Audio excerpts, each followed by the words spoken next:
नमस्कार, बड़ा मुद्दा देख रहे हैं आप और मैं हूं आपके साथ शमशेर सिंह। हरियाणा के विकास के लिहाज से आज का दिन बड़ा खास रहा। सौगातों का मंगलवार रहा। केंद्रीय मंत्री नितिन गडकरी ने प्रदेश के लिए 3700 करोड़ की विकास परियोजनाओं का शिलान्यास और उद्घाटन किया, जिसमें 11 फ्लाईओवर, 2 रिंग रोड शामिल हैं। दिल्ली से पानीपत तक 8 लेन के नेशनल हाईवे पर 11 फ्लाईओवर का लोकार्पण, वह इसके साथ साथ करनाल ग्रीनफील्ड 6 लेन रिंग रोड परियोजना के निर्माण कार्य का शिलान्यास और अंबाला ग्रीनफील्ड 6 लेन रिंग रोड परियोजना के निर्माण कार्य की आधारशिला शामिल रही। इस दौरान सीएम मनोहर लाल, केंद्रीय मंत्री नितिन गडकरी और कई सियासी हस्तियों ने मंच से संबोधित किया। सीएम मनोहर लाल ने हरियाणा सरकार के 9 साल के कार्यकाल की उपलब्धियां गिनाने के साथ साथ कांग्रेस के 10 साल के कार्यकाल से अपनी सरकार के 9 साल के कार्यकाल की तुलना की। वह नितिन गडकरी ने कहा कि कांग्रेस के 60 साल के राज में कांग्रेस के नेता रहे, उन्होंने सिर्फ अपना विकास किया। वह आगामी लोकसभा और हरियाणा विधानसभा चुनाव के हिसाब से यह सौगात अहम हो सकती है क्या, इस पर चर्चा करना जरूरी है। और जो तुलनात्मक अध्ययन किया गया पिछले 10 साल का और इस सरकार के 9 साल के कार्यकाल का, उस पर भी चर्चा करेंगे। लेकिन उससे पहले आज जो सौगात दी गई वो क्या रही, वो आपको बताते हैं। इसके साथ साथ सीएम मनोहर लाल ने कौन सी बड़ी बातें कही, नितिन गडकरी ने क्या खास कहा, एक बार ग्राफिक्स के जरिए नजर उन पर डालते हैं। केंद्रीय मंत्री नितिन गडकरी ने प्रदेश के लिए सौगातों का पिटारा खोला। हरियाणा को मिली करीब 3700 करोड़ रुपए की 3 बड़ी सौगात। दिल्ली से पानीपत तक NH-44 पर 11 फ्लाईओवर का उद्घाटन। सभी फ्लाईओवर के निर्माण पर करीब 900 करोड़ की लागत आई है। इन 11 फ्लाईओवर का NH-44 पर दायरा करीब 24 किलोमीटर है। दिल्ली से पानीपत, कटरा, जम्मू कश्मीर तक हुई बेहतर कनेक्टिविटी। करनाल ग्रीनफील्ड 6 लेन रिंग रोड प्रोजेक्ट निर्माण कार्य का शिलान्यास। परियोजना कुल 35 किलोमीटर लंबी, करीब 1700 करोड़ की लागत आएगी।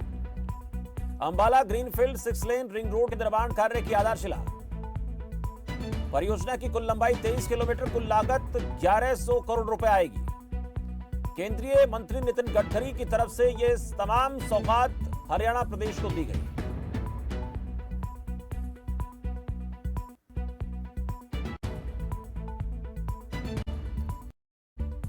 वह 9 साल बनाम 10 साल, सीएम ने रैली के दौरान गिनाई सरकार की उपलब्धियां। किसानों को पिछली सरकार से 10 गुना मुआवजा ज्यादा दिया गया। किसानों को 11,000 करोड़ रुपए का मुआवजा दिया गया, सीएम ने कहा। कांग्रेस के समय बुढ़ापा पेंशन 1000 रुपए थी। हमारी सरकार ने 1000 से बढ़ाकर 2750 रुपए पेंशन कर दी है। जल्द ही पेंशन 3000 करेंगे। 5737 गांव में 24 घंटे बिजली दिए। कांग्रेस ने 10 साल में 83,000 नौकरियां दी। हमारी सरकार 10 साल में 1,70,000 का लक्ष्य पूरा करेगी।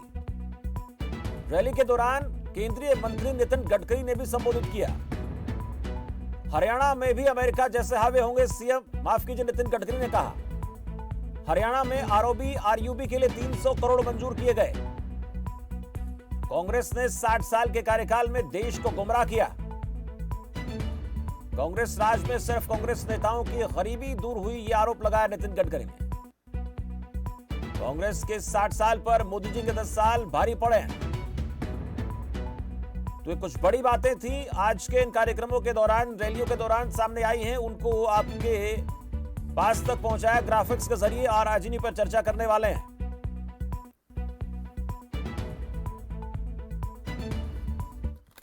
तो आज तूफानी दौरा रहा है नितिन गडकरी का, केंद्रीय मंत्री का, और इस दौरान जो सौगात प्रदेश को मिली है वो हमने आपको बताई। और इसी पर चर्चा करने के लिए मेरे साथ मेहमानों का पैनल जुड़ चुका है। शीशपाल जिंदल हैं, प्रवक्ता बीजेपी से। डॉक्टर जोगेंद्र मोर, प्रवक्ता कांग्रेस पार्टी से हैं। विजेंद्र रेणु, प्रवक्ता इंडियन नेशनल लोकदल से मेरे साथ हैं। नरेश शर्मा, प्रवक्ता आम आदमी पार्टी से मेरे साथ हैं। और प्रोफेसर सुभाष सप्रा, राजनीतिक विशेषज्ञ, मेरे साथ हैं। आप पांचों का इस चर्चा में बहुत बहुत स्वागत है। पहले मैं शीशपाल जिंदल के पास जाना चाहूंगा। जिंदल साहब, आज की सौगातों पर आपका रिएक्शन चाहूंगा, क्योंकि देखिए जो सौगात होती है, चाहे वो 1000 करोड़ की हो, 10,000 करोड़ की हो, या फिर 100 करोड़ की हो, या छोटी बड़ी कोई भी हो, वो सौगात होती है, चाहे पहले की सरकारों में दी गई हो, चाहे आज की सरकार में दी गई हो। लेकिन इनको किस लिहाज से सरकार आंकती है, कितना महत्वपूर्ण विकास का पथ @ 3700 करोड़ सरकार मानती है?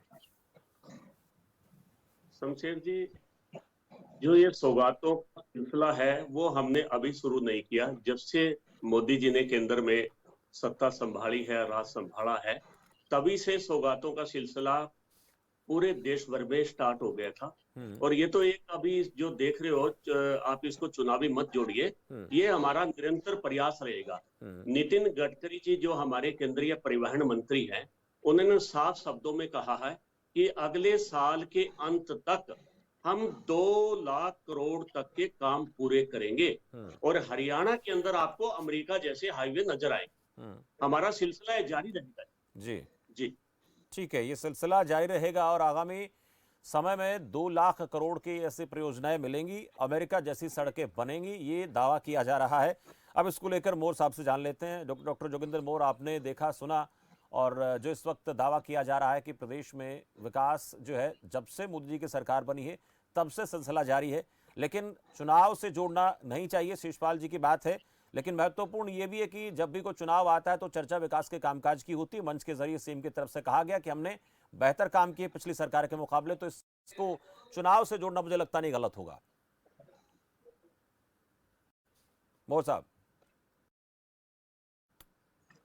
चलिए, जोगिंदर मोर इस वक्त मेरे साथ जुड़े हुए नहीं है, तकनीकी दिक्कत की वजह से दोबारा से जोड़ने का प्रयास करते हैं। तब तक एक सवाल रेणु साहब से पूछ लेते हैं। रेणु साहब, विकास के पथ को किस तरह से देखा जाना चाहिए? आज की बात इसलिए कर रहे हैं क्योंकि चर्चा हम आज कर रहे हैं, पहले के कामकाज पर चर्चा पहले होती रही है।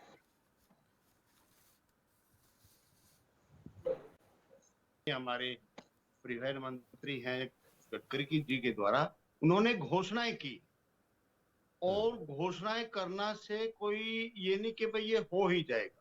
घोषणाओं को एक मात्र आप चुनाव से जोड़ करके देख लीजिए।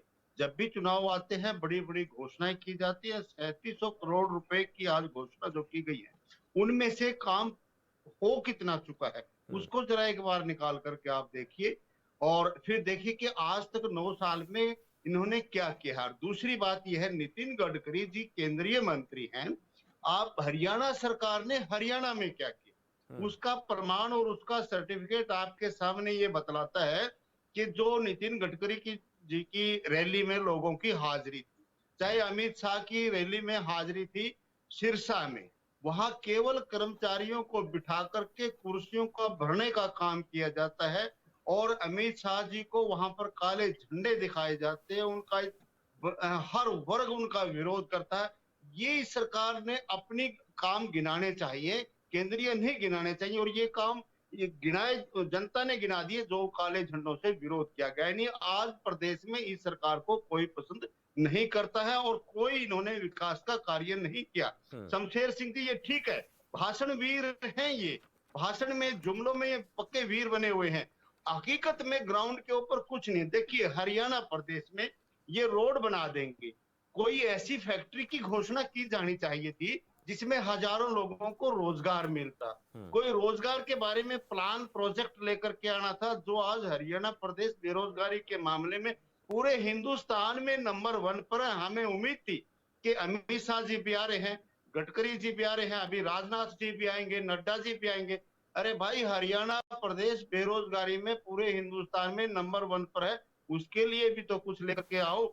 जाते जाते इस वर्ष में, एक वर्ष में कुछ तो करके दो। दूसरी बात, हमें उम्मीद थी कि महंगाई के ऊपर कुछ कंट्रोल किया जाएगा। शमशेर सिंह जी, आज हरियाणा महंगाई में भी सबसे ऊपर आ चुका है। हरियाणा हिंदुस्तान में महंगाई में सबसे ऊपर हरियाणा का इंडेक्स आ चुका है। तीसरी बात, एसपीआई की आप ले लीजिए शमशेर सिंह जी, कितने मतलब दुख के साथ हमें ये बात कहनी पड़ती है कि हमारी महिलाएं न्याय के लिए तरस गई और उनको न्याय नहीं मिला।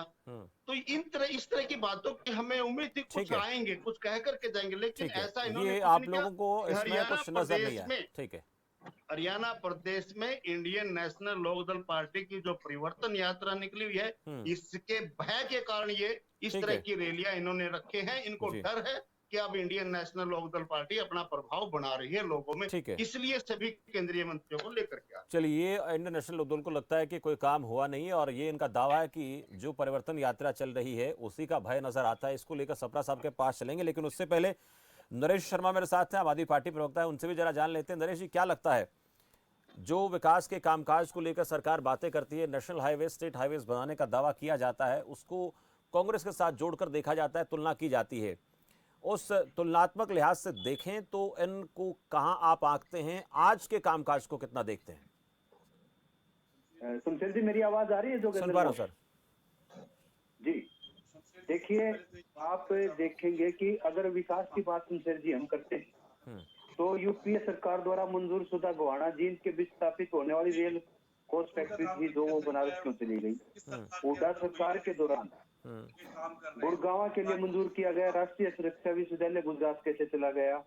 एम्स बाढ़ के साथ जो नए नए संस्थान मंजूर हुए थे उनका क्या हुआ? भिवानी हाथी महल की सीमा पर मंजूर इंटरनेशनल एयरपोर्ट देवर कैसे चला गया? हरियाणा में लाखों रोजगार सृजित करने वाली प्रदेश की संस्था को बूस्ट देने वाली सारी परियोजना हरियाणा से क्यों छीन ली गई? एक एक करके हरियाणा की सारी परियोजनाएं यहाँ से प्लान कर रही है, हरियाणा सरकार चुप क्यों है? खट्टर सरकार ने प्रदेश पर 4 लाख करोड़ से ज्यादा का कर चढ़ा दिया है, जबकि बीजेपी के 9 साल में न हरियाणा में कोई पावर प्लांट लगाया, ना मेडिकल कॉलेज बनाया, ना कोई ऐसी यूनिवर्सिटी जो पुराने कॉलेजों को तो अपडेट किया है आयुष के नाम पे जो ये बात कहते हैं कुरुक्षेत्र में, ना रेलवे लाइन कोई, ना मेट्रो कोई, ना कोई IMCI है, ना कोई बड़ी परियोजना स्थापित हुई।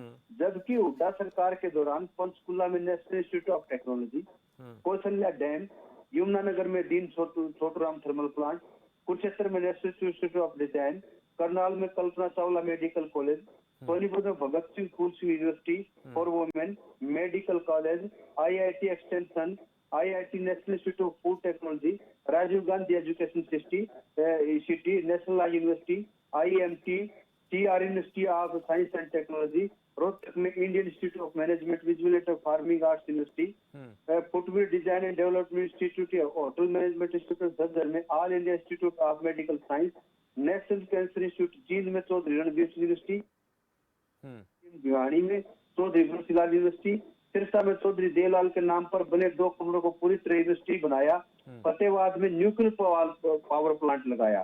तो आप हिसार में लाला लाजपत राय यूनिवर्सिटी, गुड़गांव में इंडियन डिफेंस यूनिवर्सिटी, महेंद्रगढ़ में सेंट्रल यूनिवर्सिटी, फरीदाबाद में medical college, YMC university, Mewat में हसन खां मेवाती मेडिकल कॉलेज, रिवाड़ी में इंदिरा गांधी यूनिवर्सिटी, मीरपुर में Sainik school, Rao Virender Singh engineering college स्थापित हुए। दिल्ली से गुरुग्राम तक, दिल्ली से बल्लभगढ़ तक, दिल्ली से फरीदाबाद तक और फरीदाबाद से बल्लभगढ़ तक मेट्रो लाइन आई। यमुनानगर हिसार और फतेहाबाद में पावर प्लांट स्थापित किए। रेवाड़ी झज्जर जींद गोहाना सोनीपत रेलवे लाइन बनाई। हांसी में रोहतक रेलवे लाइन की आधारशिला रखी। फरीदाबाद और रोहतक में IMT बनाई।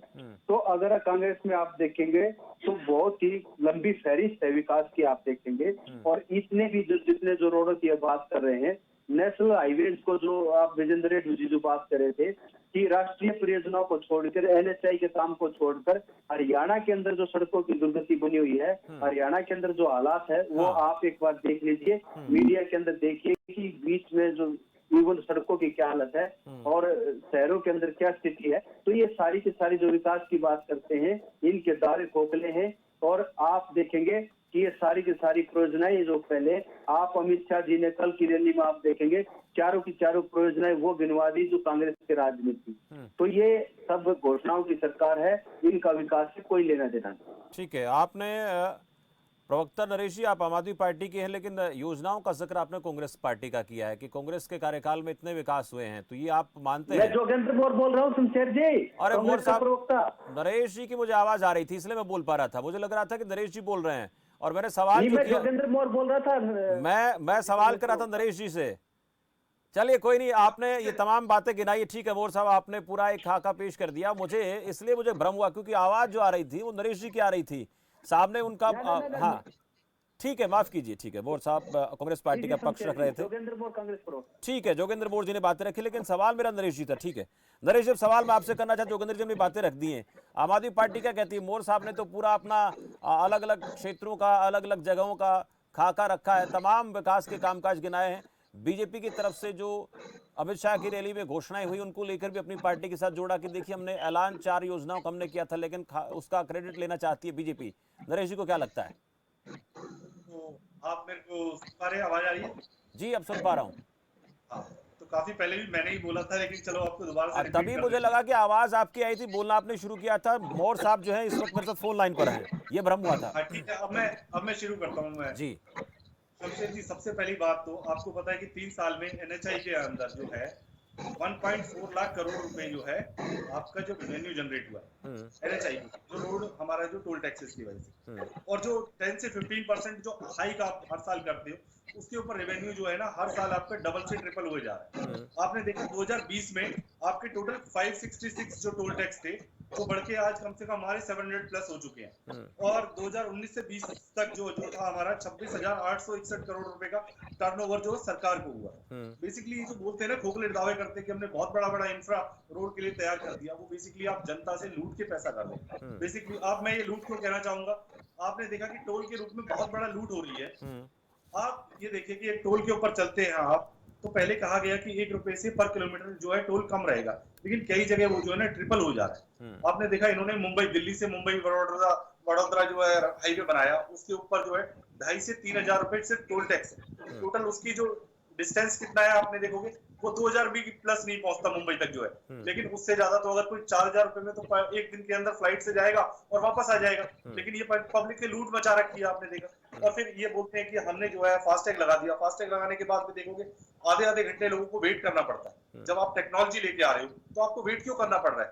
आप अगर जा रहे हो किसी हाईवे के ऊपर और 1 घंटा आपको वेट करना पड़ गया किसी टोल के ऊपर, बहुत सी पब्लिक से सुना है, और एक्चुअल में आप देखोगे हो भी रहा है कई जगह। हरियाणा की बताया था मैं आपको, आप दिल्ली से लेके एंटर करिए मथुरा जाने के लिए, मथुरा तक आप जाते हो तो वहां पे आप देखोगे कि टोटल डिस्टेंस जो है 120 किलोमीटर है, लेकिन आप टोल कितना ले रहे हो उसको पता है आपको कि आपका 200 से 250 रुपए टोल होता है वन साइड का आपने डबल टोल दे दिया। लेकिन आप इसमें देखिए कितना बड़ा स्कैम है कि 150 किलोमीटर के अंदर, 120 किलोमीटर के अंदर में आपने 3 गुना टैक्स और 3 टोल टैक्स लगा दिए। आप ये कहते हैं कि हम 60 किलोमीटर के अंदर में टोल टैक्स नहीं लगाएंगे, लेकिन यहाँ तो आपने 3-3 टोल टैक्स, ऐसे ही हरियाणा के अंदर बहुत सारे टोल टैक्स है जो इन्होंने यूज करे हैं। ये एक बड़ा फ्रॉड कर रहा है। बेसिकली अब मैं आपको पंजाब की बात बताना चाहता हूँ। पंजाब के अंदर भगवंत मान जी ने 9 टोल टैक्स फ्री कर दिए। वो किसके लिए? कि जनता को अच्छा। लेकिन यहाँ पे क्या होता है कि किसी के लिए लोकल जनता को भी उस टोल से गुजरने के लिए पास बनवाना पड़ता है, उसको भी पैसे देने पड़ते हैं। बेसिकली जिसकी जमीन है, जमीन भी उसकी, पैसा भी उसका, उसके बाद उसमें जो है उसको निकलने के लिए भी आपको पैसा देना पड़ रहा है। टोल टैक्स के नाम पे आपने देखा गाड़ी आप नहीं खरीदते हो, उसके बाद में भी आपको रोड टैक्स देना पड़ता है। फिर कहते हैं कि आप रोड पे चलने के लिए भी रोड टैक्स देना पड़ेगा। फिर आप कुछ दिन में कुछ नया पॉलिसी बीजेपी लेके आ जाएगी कि आप गाड़ी में बैठते हो ना, तो उसके लिए भी शायद रोड टैक्स देना पड़ेगा आपको। तो ये वे बना लिया है अच्छा किसी भी सरकारों ने, पहले भी सरकारों ने। कभी भी हमने देखा कि आपने देखा, आपको इसमें एक दिक्कत ये नजर आती है दिनेश जी की जो टोल की मार है वो ज्यादा पड़ी है। नेशनल हाईवे के नाम पर सौगात देने का दावा सरकार करते, लेकिन वो लोगों की जेब से निकल रहा है और टोल पर ज्यादा देर तक फास्टैग होने के बाद भी लोगों को इंतजार करना पड़ता है। भगवंत मान सरकार की तरफ से नो टोल फ्री किए गए आम लोगों के लिए। ठीक है, ये सवाल पूछेंगे शीशपाल जी से, लेकिन उससे पहले एक सवाल मेरा भी रहेगा। सुभाष अपरा जी मेरे साथ है। सुभाष जी, आपने चारों पार्टी के प्रवक्ताओं को सुन लिया है। अब इस पूरे हिसाब से देखें तो तुलना हो रही है पहले की सरकारों के लिहाज से, अब की सरकार के कामकाज के हिसाब से, और जो रोड ट्रांसपोर्ट को लेकर, कनेक्टिविटी को लेकर, बेहतरी को लेकर सरकार जो दावा कर रही है वो विपक्ष को हजम नहीं हो रहा है, विपक्ष उसको स्वीकार नहीं कर रहा है, उसके पीछे कई खामियां गिना रहा है। देखो, हम सबसे पहले तो मैं आज हरियाणा की जनता उनको बधाई देता हूँ कि आज वो जो बड़ा नेशनल हाईवे है 44, उस पे इतनी बड़ी जो परियोजनाओं का जो शिलान्यास किया आज केंद्रीय मंत्री गडकरी साहब ने। ये जो रोड है काफी रशी रोड है, इससे सिर्फ हरियाणा को फायदा नहीं हो रहा, कई स्टेट साथ जुड़ी हुई है, चाहे वो हिमाचल है, चाहे जम्मू कश्मीर है, दिल्ली है, चंडीगढ़ है, यूपी के एरिया है, और वैसे तो पूरे देश के लोग यहाँ से शिमला निकलते हैं, चंडीगढ़ आते हैं घूमने के लिए। और ये पहले नेशनल हाईवे 8-10 साल पहले जो स्थिति थी, मेरा भी 2-3 बार हर महीने दिल्ली से चंडीगढ़ जाने में जो है ना मौका मुझे मिल जाता है। रास्ते में फ्लाईओवर अधूरे पड़े होते थे, और एक जमाना ऐसा भी था जब पानीपत के बस अड्डे के बाहर 2-2 घंटे का जाम हो जाता था। और अब ये जो शिलान्यास, ये जो 8 लेन जो आज इन्होंने घोषणाएं करी है, जिसमें 11 फ्लाईओवर बनेंगे दिल्ली से पानीपत बन चुके हैं, उनका लोकार्पण कर दिया गया शीशपाल जी, वो समर्पित कर दिए गए हैं। साथ अंबाला जो है 6 जो रिंग रोड है, और उसी तरह से करनाल, ये तो बिल्कुल सभी को फायदा होगा इससे। और आज देखो पूरा जाल बिछा हुआ है। उधर से देखो अब ये सोना बॉम्बे एक्सप्रेस बन रहा है, उधर से केएमपी, उधर से अब द्वारका एक्सप्रेस तैयार हो रहा है, 6 महीने में, इस साल में रोड शुरू होने में जा रहा है। इसमें कोई दो राय नहीं है। मैं तो देखो I am not a political person, पुराने मैं कंपैरिजन कर रहा हूँ। आज बिल्कुल आज वो मंत्री साहब बोल रहे थे, गडकरी साहब, भाई यहाँ के जो रोड है वो अमेरिका जैसे होंगे, तो रोड आज बहुत बढ़िया है, ऐसी बात नहीं है। ये जो विशेषकर नेशनल हाईवे, लेकिन एक सवाल स्टेट जो गांव के देहात की सड़कें, उन पर सवाल उठा रहा है विपक्ष की। गांव के सड़कों को लेकर हालत खस्ता है और इस बात को लेकर विधायक भी सवाल उठाते रहे। नेशनल हाईवे पर जरूर सरकार का जोर रहा है, केंद्र का जोर रहा है। इसमें अगर आंकड़ों की लिहाज से देखें तो कई बार तुलना भी की जाती रही है और उस तुलना में कांग्रेस बीजेपी के बीच खिंचती अच्छी खासी है। लेकिन हम सिर्फ नेशनल हाईवे की बात क्यों करेंगे, हम तो उन सड़कों की बात भी करेंगे जो गांव देहात को जोड़ती हैं। मेरा भी हरियाणा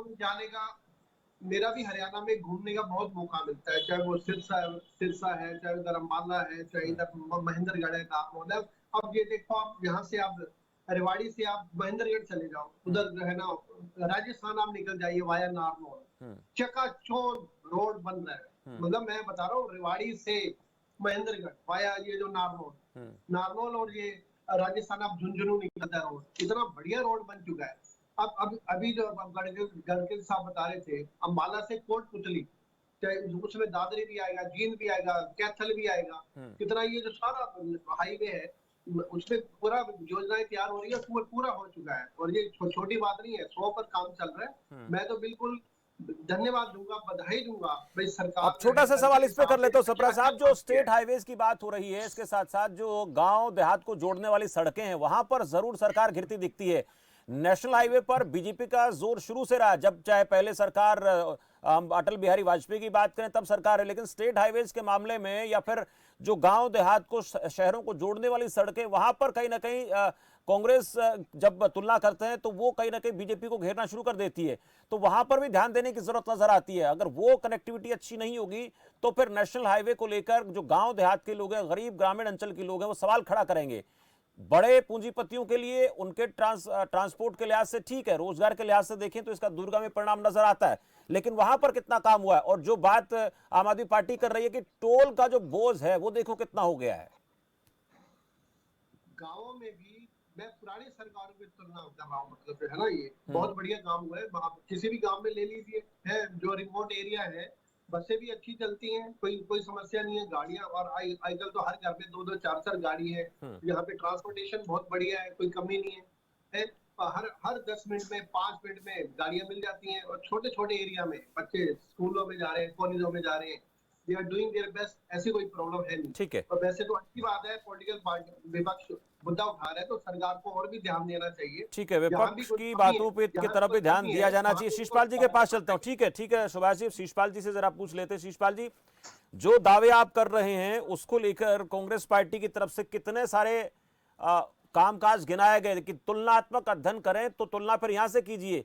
एक तरफ तो सीएम कहते हैं कि हमने जो है 1000 रुपए पेंशन से 3000 करने वाले हैं बुढ़ापा पेंशन, हमने 11 गुना मुआवजा किसानों को दे दिया है, और भी कई बातें करते नजर। रोजगार के मुहाने पर कह रहे कि 86,000 रोजगार हुड्डा सरकार में दिए गए थे, हम 1,70,000 दे देंगे जब तक हमारे 10 साल पूरे होंगे। लेकिन तुलना करें तो फिर कांग्रेस पार्टी की तरफ से अभी जो बातें बताई गई हैं, अभी जो जोगिंदर बोर बात कर रहे थे, उनको लेकर क्या मानना। और टोल को लेकर आम आदमी पार्टी कहती है कि टोल जो है उसका बोझ आम आदमी पर बड़ा। रेड्डू साहब भी कहीं ना कहीं इसी प्रकार की बातें करते नजर आते हैं कि महंगाई कितनी बढ़ गई है, विकास के कामकाज को लेकर क्या स्थिति है, रोजगार कहां चला गया। शमशेर जी, मेरे अलावा 3 राजनीतिक पार्टियों के प्रवक्ता बैठे हुए हैं, तीनों का अलग अलग से सवाल आया था। मैं बारी बारी से इनके जवाब देता हूँ। थोड़ा शॉर्ट में देना है जी। जी, पहले मैं रेड्डू साहब की बात का जवाब देता हूं कि हरियाणा के अंदर नौकरियों क्या पोजीशन है, बेरोजगारी बढ़ी है। रेड्डू साहब, आपको ये पता होना चाहिए, जब आपकी इनेलो की सरकार थी, आपने पूरे प्रदेश को भ्रष्टाचार से इतना ज्यादा गदगद, इतना ज्यादा बुरा हाल कर दिया कि उसको उभारने में भारतीय जनता पार्टी को बहुत समय लगा। और आज हरियाणा के अंदर हमारी सरकार ने 1,70,000 लोगों को रोजगार दिया। नहीं, अभी कॉमन पूरा होना है। 1,70,000 नहीं हुआ, सरकारी नौकरियां नहीं हुई। शीशपाल जी, 170 हो जाएंगे 10 साल तक, ऐसा दावा किया गया। जी, मैं वही बात कर रहा हूँ, 1,70,000 नौकरियों का हमारा टारगेट है। एक मिनट, रेड्डू साहब सुन ले, बीच में नहीं बोला, फिर बात पूरी नहीं होगी। आपके पास आ रहा हूँ सर, आप तब तक अपने आंकड़े रखे तैयार। हाँ, छोड़िए, दूसरी बात, मोर साहब ये बोल रहे थे कि वो विकास की बहुत बड़ी लंबी चौड़ी लिस्ट बना रहे थे। उन्होंने दो बातों का जिक्र नहीं किया रेड्डू साहब ने। पहली बात ये है, हुड्डा साहब 3D, नंबर 1, 3D का पहला अक्षर क्या है? दरबारी। दूसरा, डी का मतलब क्या है? दामाद। तीसरा, डी का मतलब क्या है? डीलर। और चौथा, एक बात और मैं बोलना चाहूंगा, डी का मतलब इन्होंने विकास की क्या किया? दामाद जी का। आप ये मेरे को बताइए, इनके अलावा आपने हरियाणा में किसका विकास किया? दामाद जी के अलावा। अब मैं आता हूं आम आदमी पार्टी के, जो नरेश शर्मा जी बोल रहे हैं टोलवाड़ा। नरेश जी, असल में क्या है, आम आदमी जो पार्टी है उसको फ्री का खाने की आदत पड़ गई है। अब जो सरकार टोल की व्यवस्था कर रही है, उसके लिए कुछ ना कुछ तो टोल इकट्ठा करना पड़ता है, विकास पे लगता है, कर्मचारियों पे लगता है, खर्च होता है। ये कहाँ खर्च होगा? और चौथी बात ये है, आपको कम से कम जब नितिन गडकरी जी आए, उनका आभार ही व्यक्त करना चाहिए था कि हमारे प्रदेश के अंदर उन्होंने लगभग 900 करोड़ की सौगात आज दी है। 600 करोड़ के काम हरियाणा में पूरे हो चुके हैं। 1200 करोड़ से अधिक के काम अंबाला से कोटपुतली रोड के निर्माण पे हुआ। दिल्ली से देहरादून तक के हाईवे का निर्माण हो रहा है। दिल्ली एयरपोर्ट से जेवर एयरपोर्ट का निर्माण चल रहा है। रंगपुरी बाईपास का 2024 तक हमारा पूरा करने का लक्ष्य है। और गुरुग्राम से सोहना तक का काम भी पूरा हो चुका है। और दिल्ली से हरिद्वार जाने के लिए मात्र 2 घंटे का समय चाहिए। ठीक है शीशपाल जी, आपने अपनी बात पूरी की। अब जोगिंदर मोर मेरे साथ हैं, उनका ही टर्न था, पहले भी वही बोल रहे थे, बीच में रेड्डू साहब के पास भी आऊंगा। लेकिन मोर साहब, आज हम विकास की बात कर रहे हैं तो सीएम ने 2-3 बातें कही हैं, मुझे लगता है कि आपको बताने की जरूरत नहीं है। वो रोजगार को लेकर, बुढ़ापा पेंशन को लेकर बात कर रहे थे, उसके साथ साथ एक और महत्वपूर्ण विषय का उन्होंने जिक्र किया, उस पर आपका रिएक्शन? किसानों के मुआवजे को लेकर अक्सर इस बात की चर्चा वो अपनी सभाओं में करते हैं, अपनी रैलियों में करते हैं। देखिए शमशेर जी, मैं भी सिलसिलेवार जवाब दे देता हूँ। थोड़ा शॉर्ट में रखना बोर साहब, छोटा रखना जवाब। सिर्फ हाँ, छोटे में बात करूंगा। बयानबाजी की बात करते हैं, रावत वाड्रा को इनकी सरकार क्लीन चिट दे चुकी है, ये मीडिया में भी आया है, बयान भी आया है, सरकार क्लीन चिट दे चुकी है। तो क्या नैतिक आधार बनता है कोई किसी प्रकार का? जब उस मामले इनका कोई नैतिक आधार। और मैंने इतनी लंबी फहरिस्त जो गिनवाई है, उसके अंदर ऐसा कौन सा जिला हमने छोड़ा है जिसके अंदर हमने विकास नहीं किया? आप आज बड़ा तकलीफ हुई मुझे इस टीवी चैनल पर बैठकर कि जो राजनीतिक विश्लेषक थे वो भी पार्टी प्रवक्ता की तरह बात कर रहे हैं। आप बार बार एक बात पूछ रहे हैं, गांव देहात में और बीच की सड़कों में कहाँ विकास हुआ? ठीक है, मैंने कांग्रेस राज में आई परियोजनाओं के बारे में ये कहा कि भिवानी और रांची के बीच में एयरपोर्ट बनना जो प्रस्तावित था वो जेवर में चला गया, वो हरियाणा के साथ कुठाराघाट नहीं हुआ। गोवाना के अंदर जो रेल पोस्ट फैक्ट्री बननी थी वो बनारस में चलेगी, वो कुठाराघाट नहीं हुआ। महेंद्रगढ़ के अंदर रक्षा विश्वविद्यालय जो हमारे टाइम में प्रस्तावित था, बनना चाहिए था, वो यहाँ से चला गया गुजरात में, ये कुठाराघाट नहीं हुआ कि नहीं हुआ। हमने ये कहा कि हमारे समय में यहाँ पे इतनी रजिस्ट्रियत बनी, और अब हम किसानों की अब पेंशन पे बात आ जाते हैं। हमने 200 रुपए से 1000 रुपए की, इन्होंने 1000 रुपए से 3000 रुपए की, जबकि इनकी सरकार की जो साझेदार पार्टी है जेजेपी, आज उनका कोई प्रवक्ता नहीं बैठा है, उनकी घोषणा पत्र में 5100 रुपए की बात कह रखी है। उसके बाद इन्होंने मिनिमम साझा कर उसमें सरकार बनाई और 5100 रुपए की बात की, इन्होंने 5100 रुपए नहीं किए। मैं उन आंकड़ों की बात करूंगा, आप उन फसलों के आंकड़े उठा के देख लीजिए जिसमें कांग्रेस के समय में कितने प्रतिशत बढ़ोतरी हुई है और इनके समय में एमएसपी में कितनी प्रतिशत बढ़ोतरी की गई है। पहली बार गन्ना के किसानों के हरियाणा में हमेशा से, जब से हरियाणा के अंदर शुगर मिल स्थापित हुए हैं, हरियाणा के अंदर गन्ना के किसानों को सबसे ज्यादा भाव मिलता रहा है। पहली बार ये सरकार आई है जिसने किसानों को गन्ने का भाव दूसरे राज्यों से कम दिया है। ठीक है, ये हालात है। इन्होंने जितनी गिरदावरी के नाम पे 3 लाख एकड़ की गिरदावरी हुई, 64,000 के करीब इन्होंने मतलब गिरदावरी को क्लियर किया और कुछ एकड़ के ही इन्होंने पैसे दिए। ये हालात है। चलिए, छोटा सा रिएक्शन रेड्डू साहब से लेते हैं। ठीक है मोर साहब, वक्त का ध्यान रखना, चर्चा हम आगे करते रहेंगे, आपको मैंने पूरा समय दिया बात रखने के लिए। रेड्डू साहब, छोटा सा रिएक्शन आपका इस पूरी चर्चा के दौरान जो आपने सुना उसको लेकर, इनेलो क्या कहती है, परिवर्तन यात्रा की आप बात कर रहे हैं। शमशेर सिंह जी, जब वो हमारे राजनीतिक विश्लेषक रोडों की बात कर रहे थे कि गांव देहात के रोड भी अच्छे हैं, मैं गारंटी देता हूँ, सुभाष जी आप आइए हमारे शहर में और 1 किलो दूध लेकर के साइकिल से चलिए, घर जाओगे तो लस्सी बन जाएगी और मक्खन अलग हो जाएगा। रोडों का ये हाल ये है। दूसरी बात, शमशेर जी, मुआवजे की इन्होंने बात की कि हमने इतना सारा मुआवजा दे दिया। 2020 के 2019 के किसानों के मुआवजे आज भी पेंडिंग है। और हाल में अभी जो गेहूं की फसल का मुआवजा दिया गया, 17 लाख एप्लीकेंट थे, जिसमें से मात्र 3 लाख को मुट्ठी भर बिल्कुल थोड़ा थोड़ा मुआवजा देकर के किसानों के घावों पर नमक डालने का काम किया। अगली बात ये नौकरी का दावा ठोकते हैं कि हमने 1,70,000 दे देंगे जाने तक। मेरे भाई आप ये बताइए जिंदल साहब, आपने 50,000 नौकरियां प्रति वर्ष देने का वायदा किया था अपने घोषणा पत्र में, उसमें आपने दिया हुआ घोषणा पत्र में, और आपने नौकरी कहाँ दी है? आपने एक सरकारी ठेकेदार बना दिया, हरियाणा कौशल रोजगार निगम, वो सरकारी ठेकेदार बना दिया। पहले लोग ठेकेदारी अपने आप ठेकेदार के पास जाकर के लग जाया करते थे, आज तो उस ठेकेदारी में लगने के लिए नरेश जी छोटा सा रिएक्शन आपका, नरेश जी छोटा सा रिएक्शन आपका, जो शीशपाल जी बात कर रहे हैं कि भाई आपको तो नितिन गडकरी जी का आज आभार प्रकट करना चाहिए था। ठीक है नरेश, छोटा सा रिएक्शन आपका। आपने मेरे शीशपाल जी, आपने मेरे वक्तव्य पहले सुने नहीं। मैंने नितिन गडकरी का स्वागत किया था सबसे पहले तो हम ऐसा नहीं है कि हम एक स्वच्छ राजनीति करते हैं। और आपने दूसरी बात कही कि फ्री की आम आदमी पार्टी राजनीति करना चाहती है। आपको पता है कि आपके एमपी एमएलए, आपके माननीय मुख्यमंत्री जी, आपके प्रधानमंत्री जी, हमारे प्रधानमंत्री जी, पूरे देश के प्रधानमंत्री जी कितनी पेंशन ले रहे हैं? आप अभी कभी निकाल के देखेंगे डेटा, कितनी पेंशनों में से कभी आपको उनको जरूरत क्या है? वो तो कहते हैं कि हम आप एक जोगी बाबा है, झोला उठा के चल देंगे, तो उनको 7-7 बार 8-8 बार पेंशन लेने की जरूरत नहीं है। शायद माननीय मुख्यमंत्री जी को दूसरे टर्म की पेंशन क्यों ले रहे हैं? वो आपके पिछले टर्म की भी और इस टर्म के बाद भी लेना स्टार्ट कर देंगे वो। आप अपने एमएलए एमपीज की सबसे पहले कोशिश कीजिए कि जो फ्री का जनता का पैसा है, वो फ्री का पैसा क्यों एमपी एमएलए को दे रहे हो? हम तो वो पार्टी है जिन्होंने सबसे पहले करके दिखाया। हमने एमपी एमएलए के पैसे को कभी भी हमने एक बार की पेंशन मिलनी चाहिए ना, लेकिन आप लोग 10-10 बार ले रहे हैं, चाहे पुरानी सरकारें रही या नई सरकारें रही। ठीक है। और आप कह रहे थे रोड के ऊपर, ये फ्री का नहीं है। मैंने आपको डेटा गिनाया कि 1.4 लाख करोड़ रुपए आपने एक साल के अंदर कमा रहे हैं।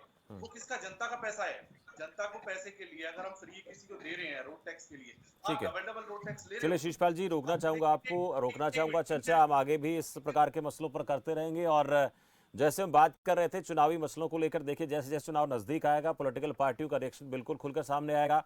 एक जिसकी पार्टी की सरकार है, जिस पार्टी की सरकार जिस जगह पर है, जिस प्रदेश में, जिस देश में है, वो अपने काम गिनवाएगी। विपक्ष अपने कार्यकाल के दौरान जो कामकाज हुए, जिन स्टेट में उनकी सरकारें हैं, उन्होंने कामकाज के उस पर चर्चा करेगी। लेकिन आज इस विषय पर चर्चा कर रहे थे, उसमें तमाम लोगों ने अपनी बात रखी है। आप सभी का इस चर्चा में जुड़ने के लिए बहुत बहुत शुक्रिया।